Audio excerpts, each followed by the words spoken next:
Y estamos iniciando precisamente en este momento una nueva serie de estudios bíblicos que se van a titular Las señales del fin del mundo. Esta serie va a estar basada en el Evangelio de Mateo capítulo 24. Así que todos ustedes que van a estar escuchando esta serie, en este momento, por favor, pongan una marca en Mateo 24, Marcos 13 y Lucas 21, porque vamos a estar intercambiando los pasajes, comparando las escrituras. Repito, Mateo 24, Marcos 13 y Lucas 21. Pónganle un clip o pónganle ahí unas marcas a sus Biblias, porque vamos a estar combinando estos tres pasajes. Mateo 24, Marcos 13 y Lucas 21 contienen lo que se conoce como el discurso del Monte de los Olivos de nuestro Señor Jesucristo. Y este discurso de Cristo tuvo lugar entre dos eventos significativos. Inmediatamente antes de este discurso, antes de que Cristo anunciara, profetizara y nos revelara las señales que habrían antes de que Él viniera, y además las señales de que el mundo se encontraba muy cerca de su destrucción,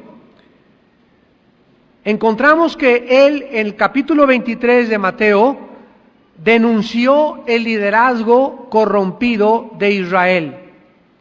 Acusó a los líderes de Israel de guías de ciegos y de haber desviado a la nación para que rechazaran al Mesías.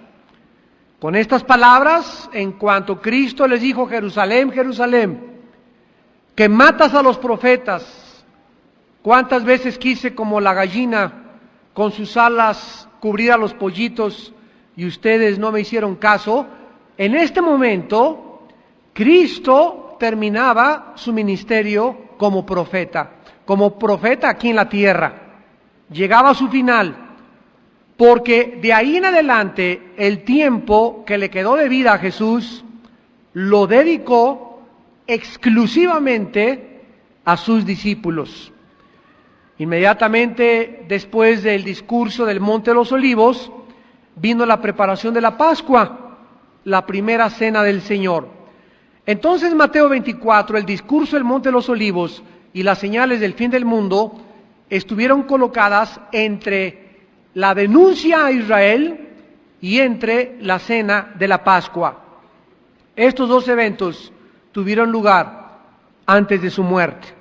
Junto con la última Pascua y la primera cena del Señor, tuvo lugar este discurso que también se conoce como el del aposento alto, donde existió o donde se llevó a cabo la transición del ministerio de Cristo como profeta al de sacerdote.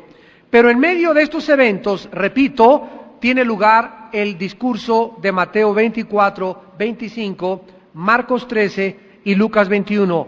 Y el propósito principal de este mensaje era responder tres preguntas. La primera: ¿cuándo sería Jerusalén destruida? Vamos a verlo en Mateo 24, versículo 2. Respondiendo esto, les dijo: no quedará piedra sobre piedra que no sea derribada. Y estando él sentado en el monte de los olivos, los discípulos se le acercaron aparte diciendo: dinos, ¿cuándo serán estas cosas? O sea, la primera pregunta que los discípulos le hacen a Cristo es: ¿cuándo va a suceder la destrucción de Jerusalén? La segunda pregunta es: ¿qué señal habrá de tu parusia? La palabra venida, parusia en el griego, es ¿qué habrá antes de que tú vengas o te manifiestes al mundo? Y la tercera pregunta: danos una señal, o qué señal puede saber la humanidad de que nos encontramos en el fin del siglo. puesto que Israel había rechazado al Mesías, era imposible establecer el reino en el tiempo en que vivió Cristo, por lo que el reino vendría después. Los discípulos, como estaban muy confundidos, bueno, si no es ahorita, y si tú no eres el Mesías que vendrías a liberarnos del Imperio Romano y establecer cuándo entonces vendrá ese reino que está escrito en los profetas del Antiguo Testamento. Y en vista de estas preguntas y de estas palabras, Mateo 23, del 37 al 39, les revelan el hecho de que no regresaría hasta que Israel lo recibiera y bendijera. Veamos en Mateo 23, 37 al 39, que Jesucristo les dice: Jerusalén, Jerusalén, que matas a los profetas y apedreas a los que te son enviados. ¿Cuántas veces quise juntar a tus hijos como la gallina junta sus polluelos debajo de las alas, y no quisiste? He aquí vuestra casa os es dejada desierta, porque os digo que desde ahora no me veréis, aquí viene la profecía, hasta que digáis: bendito el que viene en el nombre del Señor. Cristo pues les revela que Él no va a regresar a Israel, que no va a establecer su reino, que no es el tiempo para ellos porque le rechazaron, y que esto sucedería hasta que Él regresara e Israel le recibiera y le bendijera. ¿Cuándo entonces sería establecido el reino? Este discurso contesta esta pregunta. Pero para que podamos tener un retrato claro, los registros de los 3 evangelios nos van a ser necesarios, porque la Biblia nos muestra que hay 4 evangelistas, que se llaman los 4 evangelios: Mateo, Marcos, Lucas y Juan. La pregunta es ¿por qué? Y les voy a contestar con mucha simplicidad. Si tenemos a 4 periodistas y hay un choque de un camión, un periodista relata o registra el choque desde el lado izquierdo del camión. El otro periodista registra el choque del lado derecho del camión. Otro lo relata del lado de enfrente del camión, como lo ve el de enfrente, y el otro del lado de atrás del camión. Entonces, si yo veo el relato de un periodista que vio el choque del lado izquierdo, no voy a tener el cuadro completo. Pero si tengo 4 testigos que vieron desde los 4 ángulos el camión, ya voy a saber que del lado derecho el camión le pasó esto, del lado atrás, adelante y izquierdo. Y esta es la razón por la cual Dios permite que 4 santos, que 4 apóstoles, que 4 de los discípulos de Cristo puedan relatar la vida de Jesús, los acontecimientos de Jesús desde diferentes perspectivas. Entonces, ninguno de ellos se contradice, sino que cada uno complementa lo que el otro no vio. Entonces, esto es importante para que podamos nosotros darnos cuenta que Cristo no le revela a una sola persona todo. Y lo mismo pasa con las iglesias. Nosotros decimos, bueno, es que esta iglesia tiene toda la verdad. Eso ya es una secta. Es que esa iglesia es la que más sabe. No es verdad. Nos necesitamos todas las iglesias. A uno les revela Dios el ministerio de la liberación, a otros les revela Dios las lenguas o los dones espirituales, a otros secretos de la alabanza, a otros secretos de la adoración, a nosotros nos revela secretos de la escatología y de la profecía bíblica, pero a otros tienen más teología, a otros tienen más eclesiología, a otros tienen más hermenéutica, y así todos nos damos cuenta que nos necesitamos. Yo continuamente estoy buscando libros de mis hermanos y qué dijo el pastor de aquella iglesia, y continuamente, porque necesitamos la información de todos. Y a mí me bendice mucho escuchar a mis hermanos que llegan aquí a predicar a México y el mensaje que dieron a aquella iglesia, y trato de buscar cassettes y estarme retroalimentando, porque yo sé que yo no lo tengo todo, ni ellos lo tienen todo, ni nadie lo tiene todo. Todos necesitamos de todos, porque dice en 1 Corintios 13 que conocemos en parte. En parte profetizamos. Cuando venga lo perfecto, lo que era en parte entonces será completo. Mientras tanto, nadie puede ser el dueño absoluto de la verdad. Muy bien, entonces el marco histórico, vamos a comenzar con este marco histórico de este mensaje de Cristo, después de que Cristo denuncia a los líderes religiosos y les anuncia la destrucción del templo de Jerusalén. Jesucristo sale del área del templo y los discípulos aprovechan de ver la majestuosidad del templo que Herodes en aquel tiempo había reconstruido.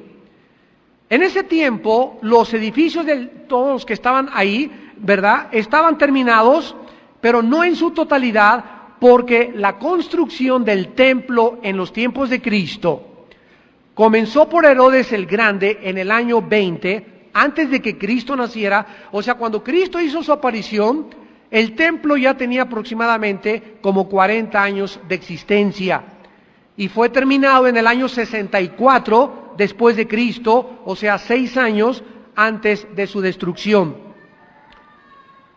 Las palabras de este discurso fueron pronunciadas en el año 30 después de Cristo, por lo que el edificio, repito, tenía entre 40 y 50 años de edad. Y este templo continuó existiendo 34 años más, y las piedras que que habían edificado el templo medían 3 metros 50 centímetros de largo, y se llamaban las piedras herodianas, y eran tan bellas, eran tan preciosas, que entre las piedras había estas cosas que están en medio de los ladrillos, era oro. Y cuando los romanos llegaron en el año 70, y cumpliendo la profecía de Cristo que no quedaría piedra sobre piedra, como el oro estaba en medio de las piedras e incendiaron Jerusalén, el oro se derritió. Entonces los romanos, para poder sacar el oro, dejaron que se enfriara, abrieron las piedras y por eso no dejaron piedra sobre piedra. Ahora bien, había, antes de que Cristo les contestara las preguntas, y vamos a pasar a continuación a Mateo 24 del versículo 5, dos características principales antes de que cualquier cosa sucediera, dos características principales en la época de la iglesia. La primera, dice la Biblia, versículo 5, vendrán muchos en mi nombre diciendo, yo soy el Cristo, y a muchos engañarán. Ahora bien, cuando llegaron al monte de los Olivos, la profecía de Cristo hizo que surgieran en las mentes de los discípulos las tres preguntas que vamos a estudiar. Cuando Jesús les dice, ven toda esta majestuosidad, ven ustedes estos edificios que se maravillan, qué lindo edificio, qué bonito, qué arquitectura, qué belleza, todo será destruido y no quedará piedra sobre piedra. Y estas tres preguntas, la primera es, ¿cuándo serán estas cosas? O sea, ¿cuándo será la destrucción del templo? Número 2, ¿qué señal habrá de tu venida? ¿Cuándo podremos saber que tú estás cerca de regresar a la tierra? ¿Y qué señal habrá para el fin del siglo? Apunten por favor, la palabra siglo es muy importante en el griego. Es la palabra griega aion, como suena aion, y significa una época o cierta economía de la duración del tiempo bíblico. ¿Qué significa el fin del siglo? ¿Por qué un siglo? Un siglo literalmente son 100 años. Pero ustedes, estudiantes de la Biblia, van a estar continuamente descubriendo en la Biblia el siglo y después del siglo y el siglo venidero. Cuando vean ustedes esta frase aion en el griego, significa la época que va a venir. ¿Qué época estamos viviendo nosotros actualmente? La época de la iglesia. Desde Cristo hasta su segunda venida, se llama la época de la iglesia o la época de la gracia también. Aunque siempre ha habido gracia, así se le llama desde Pentecostés. ¿Cuál es la época que sigue? El milenio.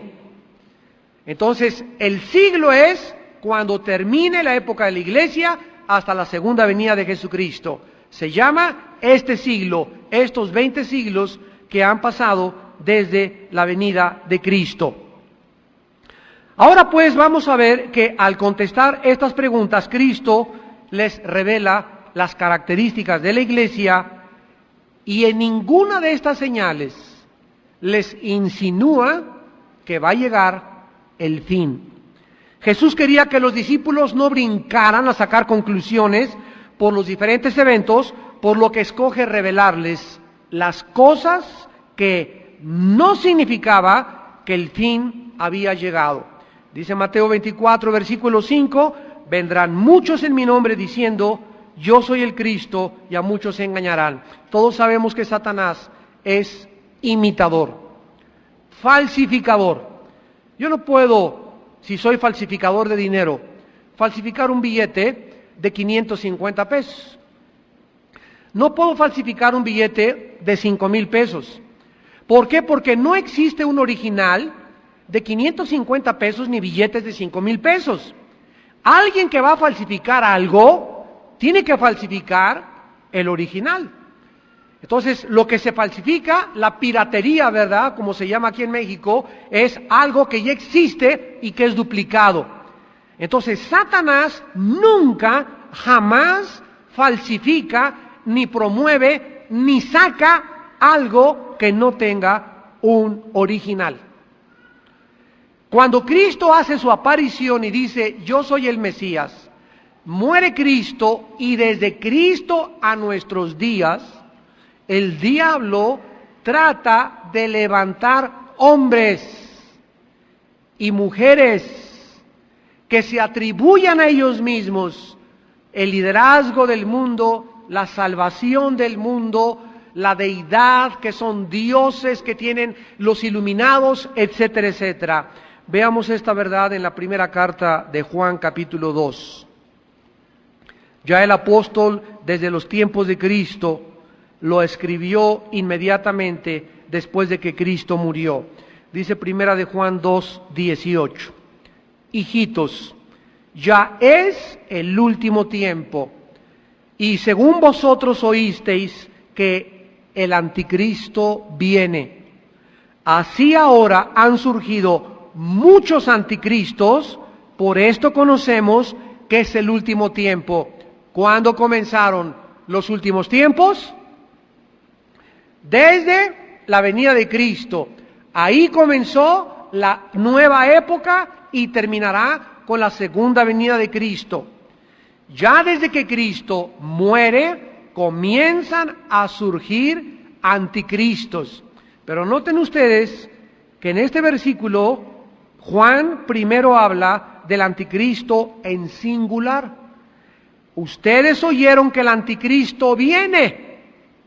Y esto no fue en el tiempo de Jesús, va a ser en la época que tú y yo estamos viviendo.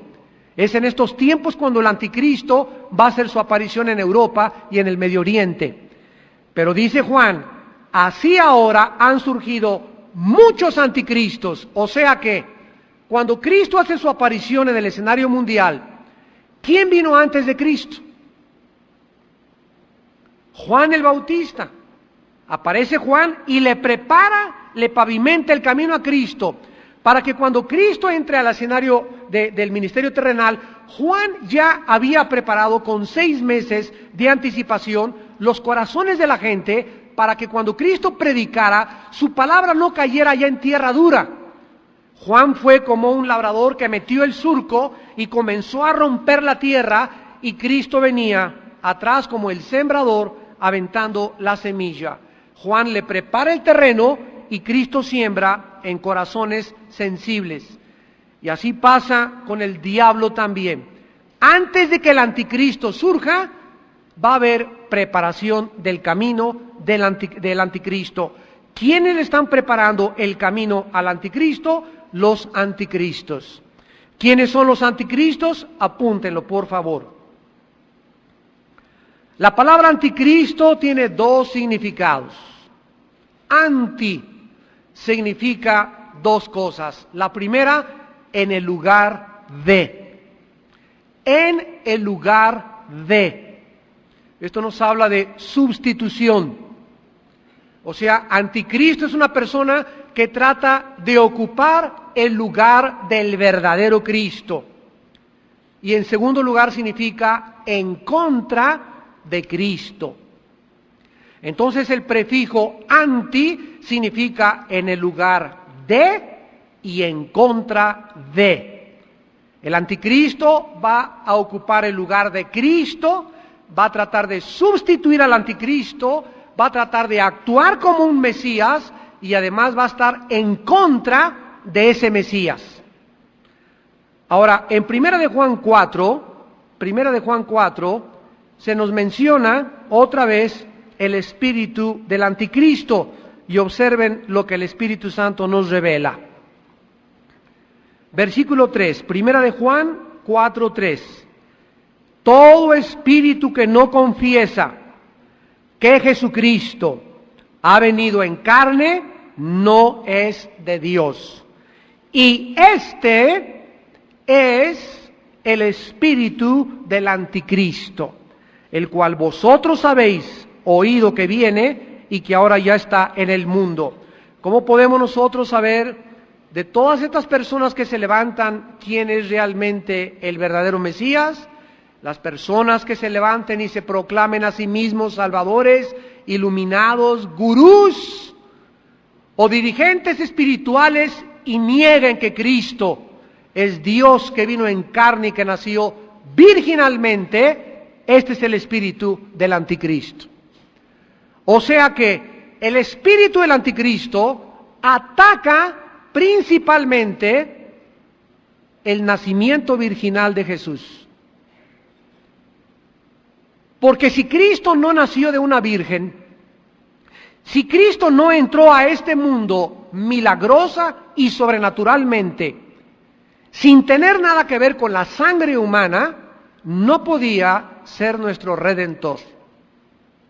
Y a través de los años el mundo pasó, la tecnología entró, la ciencia y la revolución industrial, y a la genética de miles de años después nos confirma, cientos de años después, de que realmente en la sangre está verdaderamente la vida.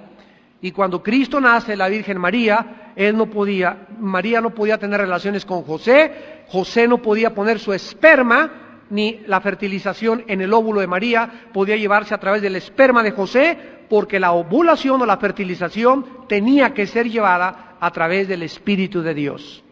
El Mesías tenía que entrar al mundo milagrosa, sobrenaturalmente, y no podía nacer en pecado, porque el pecado viene en la sangre. Muy bien, regresamos a Mateo y vemos nosotros entonces que desde Cristo ya comenzaron los falsos profetas, los falsos mesías. Desde el tiempo de Jesús hasta 1850, varones judíos han clamado ser el Mesías. Y hasta nuestros tiempos, personas como los gurús, miren, cualquier gurú, todos los gurús que ustedes conozcan son falsos cristos.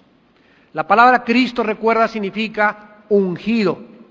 Cuando el gurú, el doctor Estrada, llegó a la ciudad de Los Ángeles, después de que los Beatles, él les comenzó a decir que él era Dios, y de ahí se fueron los Beatles a los montes Himalayas y regresaron a Estados Unidos en los 60 para fumar marihuana, y John Lennon decir que ellos eran más famosos que Cristo. El doctor Estrada, el gurú de ellos, llegó, el que comenzó a iniciarlos en las filosofías orientales, llegó a la ciudad de Los Ángeles, y cuando llegó a la ciudad de Los Ángeles, al llegar a los reporteros, les dijo, en este momento, Dios está aterrizando en Los Ángeles. El Dalai Lama le dijo que vive actualmente, le dijo al Papa Juan Pablo II, en 1998, que él era Dios. Hombres como el reverendo Mooney, de la secta de los Moonies, un coreano, David Koresh, en Waco, Texas, que fueron asaltados por el FBI, murieron miles de personas con él. Jim Jones, que en 1978 se llevó a más de 1,000 hombres de una iglesia metodista a la Guyana, en Sudamérica, y les dijo que él era Dios, que él era el Padre, y los hizo suicidarse al final, cuando les dijo que los americanos llegaban para matarlos. Lord Maitreya, que mandó en todos los periódicos publicar que el Mesías venía. Borilón, el que te bautizó hace poco, el que dice a través de la genética que él va a hacer clones. El Dalai Lama, Mahoma, después de Cristo, en el año 620, dijo que él era el que tenía las revelaciones del ángel Gabriel y que él era el iniciado y que realmente Dios era Alá. Todos estos hombres, ¿qué han hecho? Han tratado de entrar al mundo, predicar al mundo, contagiar ideas al mundo, ¿de qué cosa? De falsos mesías. Y esta es la señal más característica, más grande de todos nuestros tiempos. Por todos lados, a cada momento, surgen falsos mesías. Y gracias a Dios que tenemos a uno solo que se llama Jesús.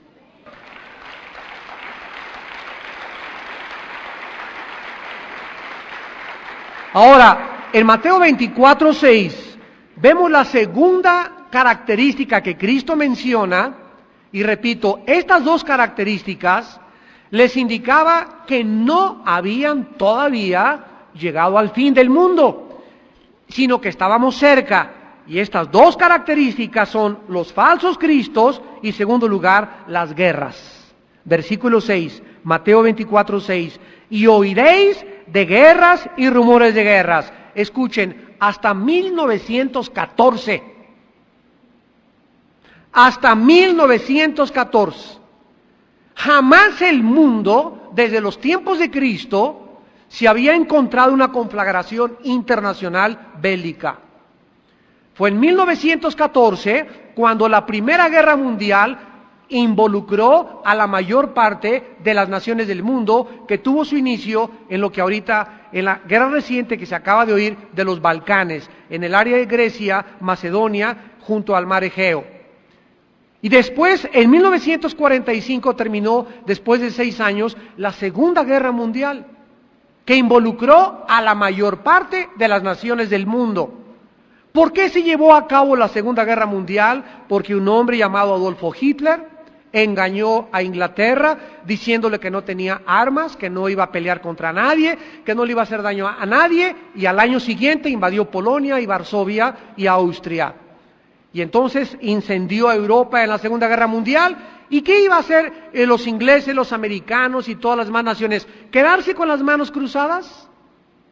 ¿Vamos a dejar entonces no a la guerra y que Hitler haga lo que quiera? Esa era la posición de los grandes héroes de la Segunda Guerra Mundial y es la posición de los líderes actualmente en el siglo XXI. ¿Vamos a dejar que los dictadores hagan lo que quieran, que opriman, que masacren, que asesinen a su pueblo y que pongan en una amenaza el petróleo internacional y la seguridad de las naciones en el mundo? ¿Lo vamos a permitir? Hace muchos años Eddie Burke, un gran escritor, dijo: el mal solamente triunfará cuando los hombres buenos no hagan nada. Entonces imagínense ustedes, en 1939, no a la guerra, peace and love, se levantaron las naciones y tuvieron que intervenir. ¿Quién puede negar en sus 5 sentidos que la Segunda Guerra Mundial fue necesaria? Y fue una bendición. ¿Cómo que una bendición? Claro que sí, porque si no hubiera habido la cantidad de muertos que hubo, hubiera sido peor el nazismo controlando el mundo entero. ¿Qué quiero decirles? Que hay guerras que son necesarias, que son males necesarios. No todas las guerras son buenas, hay guerras que son necesarias. Y cuando alguien amenaza la paz y la seguridad social del mundo, el mundo se tiene que levantar, los héroes se tienen que levantar. ¿Cómo vamos a dejar que nosotros veamos el mal levantarse y sacar sus 7 cabezas como un dragón y quedarnos todos con las manos cruzadas? Peace and love. Eso es un mundo utópico, eso es un mundo de ilusiones, es el mundo de Alicia en el país de las maravillas. Cristo lo está anticipando, oirán de guerras y rumores de guerras. Pero fíjense lo que dice: miren que no os turbéis, porque es necesario. Es Dios el que nos dice, es necesario que estas cosas acontezcan, pero aún no es el fin. Jesús dice que cuando comience el mundo a oír de guerras y rumores de guerras, cuando el mundo comenzó a oír de guerras y rumores de guerras, en el siglo XX, el siglo que acabamos de pasar. Nunca, después de la Segunda Guerra Mundial, 385 guerras han sucedido, locales, golpes de Estado, genocidios, guerras étnicas, revoluciones, golpes de Estado. Las Naciones Unidas no han podido, y como dijo Dion Teofilito, ni podrán establecer la paz en el mundo, porque las guerras continuarán hasta que el ser humano haga la paz con Dios. Y no es hasta que el príncipe de la paz haga su aparición en el mundo que las guerras cesarán. Creer otra cosa es vivir una ilusión. Repito, es vivir en Alicia en el País de las Maravillas. Es creer que los seres humanos somos buenos y que vamos a lograr la paz, y por favor ya no se peleen nación contra nación, les suplicamos ya no se peleen, que ya no haya divorcios, que ya no haya secuestradores, que ya no haya asesinos, que ya no haya abortos. Estamos viviendo una ilusión, es un mundo donde existe la maldad. Y mientras haya maldad, habrá abortos, habrá divorcios, habrá pleitos, asesinatos, y las guerras, Cristo nos los profetiza, aumentarán. Ahora, ¿qué nos está diciendo Jesús? Que cuando oigamos de guerras y rumores de guerras, que fue el siglo XX, miren que no se turben, o sea, todavía no crean, ya Cristo viene, es necesario que esto acontezca, pero aún no es el fin. La existencia de guerras, por acá y por allá, no indicaría que el fin ha llegado. En otras palabras, el surgimiento de los falsos mesías y algunos periodos de guerras locales necesitaban suceder primero, pero ninguno de estos eventos indicaría que el mundo había llegado a su fin. Ahora, veamos en segundo lugar en Lucas 21. Habiendo dado Cristo las características principales, antes de que vengan las cosas peores, Cristo regresa a su propio tiempo para profetizarles. Esto no aparece en Mateo 24, lo registra Lucas. Las experiencias que los apóstoles atravesarían antes. Y dice Lucas 21 del 12 al 19, pero antes de todas estas cosas os echarán mano, y os perseguirán, y os entregarán a las sinagogas y a las cárceles, y seréis llevados ante reyes, ante gobernadores, por causa de mi nombre. Y esto os será ocasión para dar testimonio. Proponed en vuestros corazones no pensar antes cómo habéis de responder en vuestra defensa. Porque yo os daré palabra y sabiduría, la cual no podrán resistir ni contradecir todos los que se opongan. Mas seréis entregados aún por vuestros padres y hermanos y parientes y amigos, y matarán a algunos de vosotros. Y seréis aborrecidos de todos por causa de mi nombre, pero ni un cabello de vuestra cabeza perecerá, y con vuestra paciencia ganaréis vuestras almas. El registro de Lucas establece claramente lo que va a suceder antes de que comenzaran las señales del fin. Vean lo que dice el versículo 12.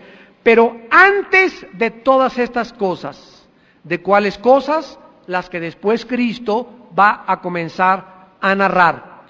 Jesús comienza a describir experiencias que la iglesia atravesaría en el tiempo apostólico después que Él ascendiera a los cielos. Veámoslas con detalle porque son 9. La primera la encontramos en el versículo 12.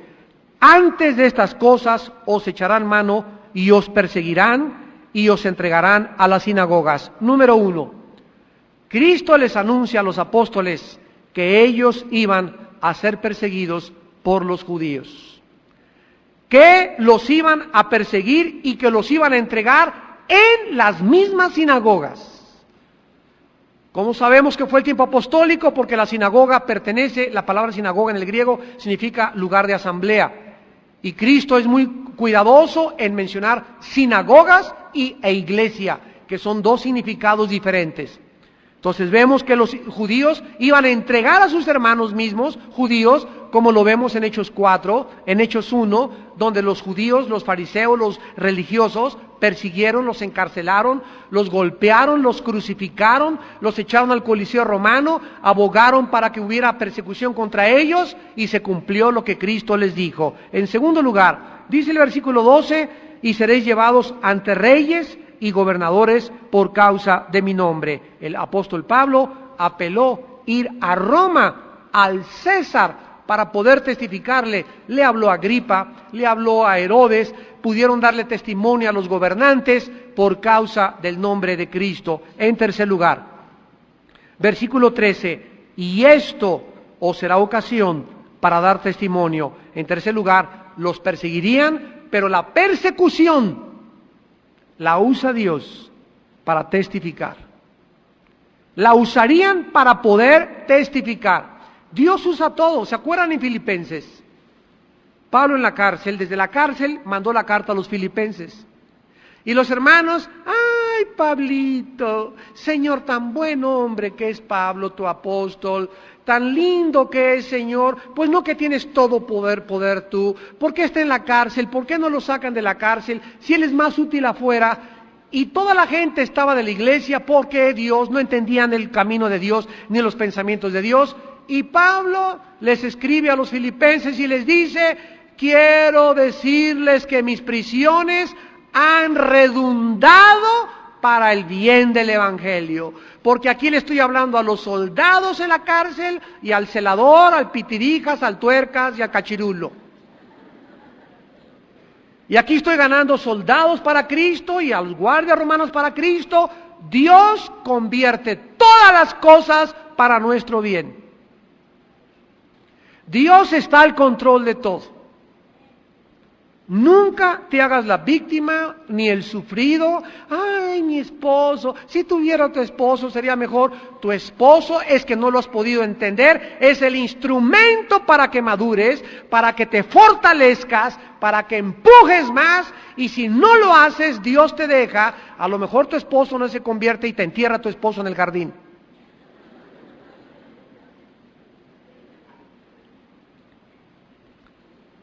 La persecución contra la iglesia es la oportunidad de hablar de Jesús.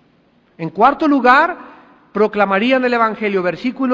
Esto lo encontramos en Marcos 13:10. Dice Marcos 13:10, y es necesario que el Evangelio sea predicado antes a todas las naciones. Este Evangelio iba a ser predicado por todos lados. Y esto lo podemos comprobar en Romanos 10, versículo 18, que ya en los tiempos de Pablo, el Evangelio había corrido por toda el Asia Menor, África y parte de Europa. Dice Romanos 10, versículo 18, pero digo, no han oído, antes bien, por toda la tierra ha salido la voz de ellos, y hasta los fines de la tierra sus palabras. A los Colosenses, en el capítulo 1, versículo 6, dice el apóstol Pablo que ha llegado hasta ustedes la palabra, así como a todo el mundo, y lleva fruto y crece desde el día que la oyeron y conocieron la gracia de Dios en verdad. Cristo profetiza que los apóstoles llevarían al mundo entero la palabra, y saben ustedes, señores historiadores que nos están escuchando, y señores sociólogos y antropólogos, ¿quién fue el que conquistó al imperio más grande de la historia? Al imperio romano lo conquistó el Evangelio de Jesucristo. Fue el Evangelio lo que hizo que el último emperador romano, Constantino, pudiera él abrazar y absorber el cristianismo y instituirlo y establecerlo como la religión oficial del Imperio Romano. Aunque no fue del todo benéfico, porque se convirtió el cristianismo en una religión desde el año 325 hasta nuestros días, por lo menos cesó la persecución contra los cristianos. El diablo se dio cuenta que mientras más perseguía a la iglesia, más crecía la llama del evangelio, y entonces lo que el diablo hizo fue leudar la iglesia, mezclar el paganismo, hacer un sincretismo entre la brujería, entre el paganismo, entre las religiones y las buenas obras y los sacrificios y la palabra de Dios, y tuvo éxito durante más de casi 18 siglos. En quinto lugar, en Lucas 21:14, Cristo les dice a los apóstoles que no se preocuparan. Yo les daré palabra de sabiduría, la cual nadie podrá resistir ni contradecir. Les dice que no necesitan preocuparse cómo defenderse en los juicios.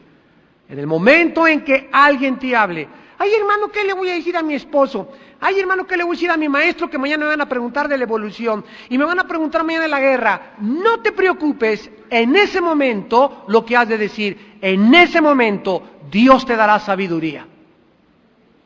Y créamelo, yo lo he visto veces. Hay veces que tengo que enfrentarme a un debate. Ahorita me acaban de entrevistar del periódico de La Jornada, preguntándome de la guerra, qué opinaba, que por qué, que ya saben toda la polarización que existe. Y no tienes que preocuparte qué les voy a decir y voy a estudiar. No, en ese momento es increíble cómo nos toma el Espíritu y nos da sabiduría para poder contestar. En un programa de televisión, en un debate, en lo que tú quieras, Dios nos promete en el momento de presentar defensa estar con nosotros.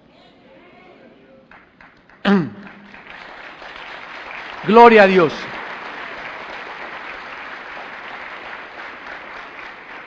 Dice en Lucas 21:16, mas serán entregados aún por vuestros padres, hermanos, parientes y amigos, y matarán a algunos de vosotros. En sexto lugar, serían rechazados por su propia familia, tal como sucede 2000 años después en nuestros días, ¿verdad?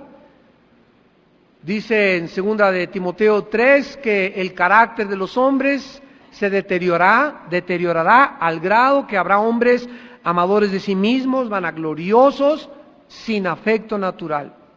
Y lo vemos actualmente. Hemos llegado a una época donde estoy hablando de los últimos 25 años, de hace 25 años a nuestros días, nunca ha existido la rebelión tan abierta de los hijos contra los padres. Ahora es lo más normal, y tú qué viejo cara de alacrán que me ves. A mí no me digas nada, yo hago lo que quiero, meto mota a la casa si quiero, y si no, a ver, haz lo que quieras. Y los papás, ay sí, mi chiquilín. En lugar de que agarres a tu chavo, ¿verdad? Y agarras carretera y agarras tu maleta, aquí no vas a hacer lo que quieras en la casa. Los papás consentidores crían alacranes con alas. Lo vimos el sábado en la escuela de padres. Les recomiendo los cassettes Educando a sus hijos de ayer, que tuvimos aquí el seminario en la iglesia de padres. Muchos de ustedes vinieron y les hablé sobre eso, de cómo educar a los hijos. Y los padres consentidores tendrán hijos consentidos que serán avergonzados. Dice la Biblia que vendrá el tiempo que serían entregados por padres y hermanos, inclusive matarían a muchos. ¿Cuántos relatos en los periódicos oímos hoy en día de hijos que planean la muerte del viejo para quedarse con la herencia? O aceleran y hasta un susto le dan a la mamá para que se muera de un infarto y quedarse con la herencia. Hasta en el tinaco la entierran. Se llama pérdida del afecto natural, cuando se pierde el agradecimiento a los padres. Y no importa que me digas tu mamá fue la narcotraficante de Zahualcóyotl y le decían la tigresa de Santa Julia. O que tu papá haya sido el peor de los padres que hayas tenido. Hay un juez que los va a juzgar. Tú eres su hijo, yo soy su hijo de mi padre, y ninguno de nosotros nos da Dios la prerrogativa de levantar y aventar la primera piedra contra ellos. El que esté libre de pecado, apedrea a tu padre. Pero las mismas piedras que tú le avientas a tu padre, tus hijos te las aventarán a ti. Y tal vez tus nietos. ¿Cuál es nuestra posición y nuestra actitud? Bendecirlos, honrarlos, respetarlos. ¿Qué, güey, papá? Sí, papá. A sus órdenes, general. ¿Qué? Sí, cállese. Y mejor salirte, ¿verdad? Y si tu papá es mormón y tu papá es comunista y tu papá no es cristiano, ¿verdad? Evita las fricciones, pero tú respétalo, tú hónralo. No significa que le vas a llevar la corriente, pero durante toda su vida y sobre todo cuando estén viejitos, vas a tratar de cuidar de ellos. Y llevarles tortas. Les quiero, para terminar, contarles una experiencia que hace mucho les conté de un hermano. Yo tenía 3 años en Cristo. Y les conté que cuando me acababa yo de convertir en Acapulco, me fui de misionero 3 años a la sierra de Guerrero, Coajiniculapa, la Costa Chica de Guerrero, y allá anduve durmiendo con leprosos, allá me probó el Señor. 3 años anduve allá en la sierra, sin regresar a la civilización, bueno, una cosa maravillosa, ahora le agradezco a Dios eso. Y este hermano que tenía yo en aquel tiempo, que era un misionero, me decía, Armando, cuando llegamos a Acapulco una vez, me dijo, acompáñame a visitar a mi mamá. ¿Cómo no? Y entonces me sorprende cuando vamos entrando y llegando a Acapulco y nos dirigimos a la zona roja. La zona roja, para los que no sepan, es la zona o el área donde las prostitutas ejercen su oficio, lugar de prostitución. Y al llegar a la zona roja, entramos a una cantina y ahí está una señora en la cantina, la modelo, por favor, otra que le estribo. Y llega este hermano y le digo, ¿y tu mamá? Y me dice, es esa la que está ahogada de borracho. Era una prostituta su mamá. Y llega él, llego yo detrás, yo estaba impactadísima, tenía como 3 años en Cristo yo, y llega este hermano, mamita, ¿cómo estás? Mamita, te traigo tu comidita, en la noche te voy a dar tu masajito a las piernas, ¿qué se te ofrece para la cena? Bueno, este amor de este hermano por su madre, siendo su madre prostituta y él cumpliendo la palabra de Dios, hicieron que este amor de este muchacho, esta madre a los 3 años, en 1979, fuera alcanzada por el Evangelio. Ahora esta mujer es misionera en Panamá.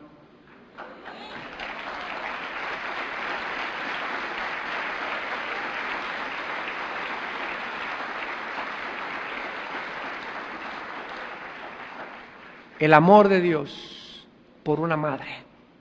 ¿Y tú? ¿Cómo ves a tus padres? Así como los ves, tu amor y tu misericordia hará Dios que tú seas un instrumento para su salvación.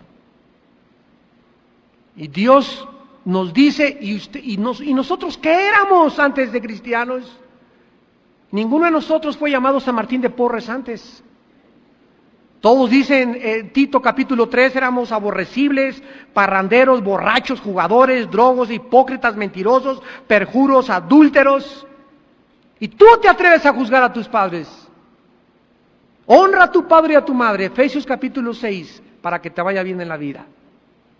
Y cuando nosotros tenemos esta actitud ante aquellos que gracias a ellos estamos vivos y coleando todavía en la vida, no importa lo que ellos hayan sido, nosotros recibiremos la bendición de Dios. Aunque seas perseguido por tu familia, perdónalos. El secreto en esta vida es nunca amargarte contra nadie. Oremos.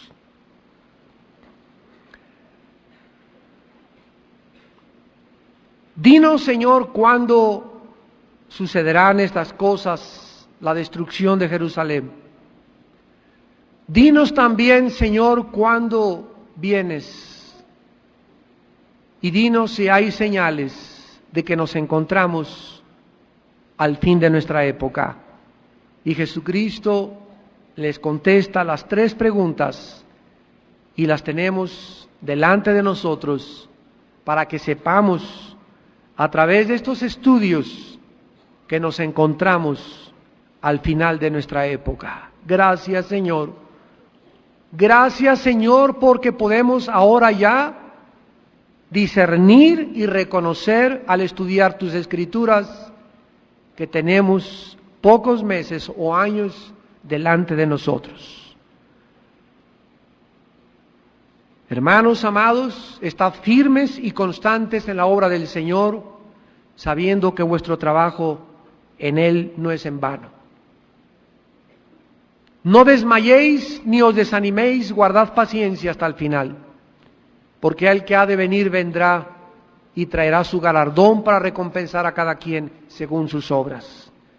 Señor Jesús, que seamos hallados irreprensibles en espíritu, en alma y en cuerpo, y no seamos avergonzados en tu venida.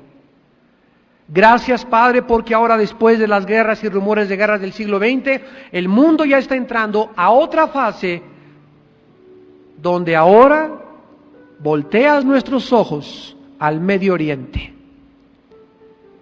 Y ahora ya no son en Europa y en América las guerras, ahora son en el Medio Oriente, desde hace 15 o 20 años. Y cuando Dios nos muestra que en el Medio Oriente iba a terminar la civilización, de acuerdo a todos los profetas hebreos, y ahorita el Medio Oriente es el foco de la atención y de la mecha que puede incendiar al mundo en la Tercera Guerra Mundial, nos damos cuenta que hemos llegado al final. Por lo cual haríamos bien en levantar nuestras cabezas, erguid vuestros hombros y vuestros ojos al cielo. Los cascos del Apocalipsis ya se escuchan en el cielo. Las señales están a nuestro alrededor por todas partes. La caída de Irak, la próxima reconstrucción de Irak, la próxima caída de Estados Unidos, el surgimiento de Europa, todo está siendo acomodado, pieza por pieza, para que sepamos que Él es el Dios de la Biblia, el único que puede ordenar la historia y decirnos: ustedes son mis testigos de que yo soy Dios. ¿Quién proclamará lo venidero y lo pondrá en orden como hago yo, dice el Señor, desde que establecí el pueblo antiguo? Pídele a alguien que te cuente lo que va a venir. Escucha a los economistas, escucha a los políticos, escucha a los arqueólogos, todos están confundidos, nadie sabe lo que va a suceder. Todos especulan, todos filosofan. Yo te lo he dicho todo, dice el Señor, para que tengas paz, para que no tengas miedo de vivir, y para que sepas que nunca te dejaré ni te desampararé. Con mi mano derecha te sostendré, nada ni nadie te podrá hacer frente durante todos los días de tu vida, porque como estuve con tus padres, Abraham, Isaac y Jacob, estaré contigo, hijo, hija mía. No temáis, pequeña manada, porque a vosotros les es concedido darles el reino. Creer en Dios, creer en mí. No se turbe vuestro corazón. En la casa de mi Padre hay muchas moradas. He ido a prepararles su lugar, para que algún día tú estés conmigo y yo esté contigo para siempre. Y en ese día enjugaré tus lágrimas, y ya no habrá más llanto, ni muerte, ni enfermedades, ni dolor, ni sufrimiento, ni guerras.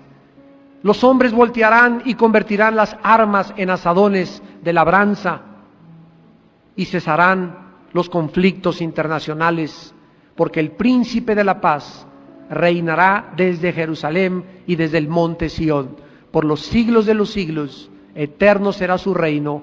Cordero inmolado, a ti te damos la gloria, la honra y la alabanza, en el nombre de Jesús. Amén.